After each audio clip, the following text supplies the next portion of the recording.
சென்ற வாழ்நாள் காலத்திலே புறஜாதிகளுடைய இஷ்டத்தின்படி நடந்து கொண்டது போதும், அப்பொழுது காம விகாரத்தையும் துரிச்சைகளையும் நடப்பித்து மதுபானம் பண்ணி களியாட்டு செய்து வெறி கொண்டு அருவருப்பான விக்கிரகாராதனை செய்து வந்தோம். அந்த துன்மார்க்க உலகிலே அவர்களோட கூட நீங்கள் விழாமல் இருக்கிறதினாலே அவர்கள் ஆச்சரியப்பட்டு உங்களை தூஷிக்கிறார்கள்.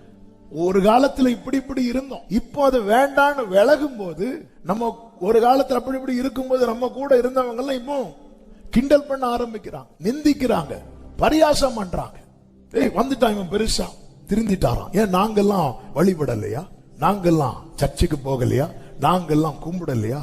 அப்படியும் இருக்கணும் இப்படியும் இருக்கணும், அப்படிலாம் இருக்க முடியாதுன்னு சொல்லி விலகுறாங்க. தெரியுமா? அவர்களை தூஷிப்பார்கள். ஏன் தூஷிப்பார்கள் தெரியுமா?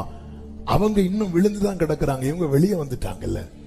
இந்த பரிசுத்தத்துக்காக நிக்கிறவங்க தூஷிக்கப்பட்டு கொண்டே இருப்பார்கள். அப்படி தூஷிக்கிறாங்கன்னு அதை நினைத்து கவலைப்படாதீங்க. 5வது வசனத்தில் சொல்லப்பட்டிருக்கிறது, உயிரோடு இருக்கிறவர்களுக்கும் மரித்தோர்களுக்கு நியாய தீர்ப்பு கொடுக்க ஆயத்தமா இருக்கிறவருக்கு.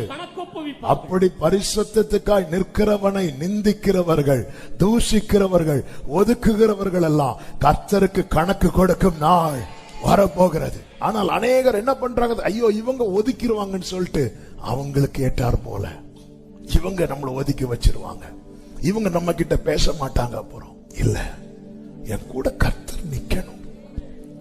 ஹல்லேலூயா. பலியாக காணிக்கையாக படைத்தேனே உமக்காக. அர்ப்பணிப்போடு பாடுவோம்.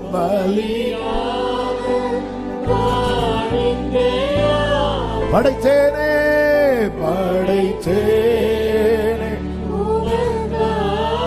கைகளை உயர்த்தி என்னை ஏற்றுக்கொள்ளும், என்னை இயேசு ஆண்டவரே, ஏழை நான் என்றும் உங்க அடிமை, என்னை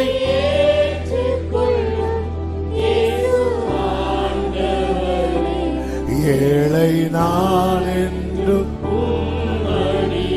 அவர் பாதம் வீழ்ந்து பணிந்து, அவர் பாதம்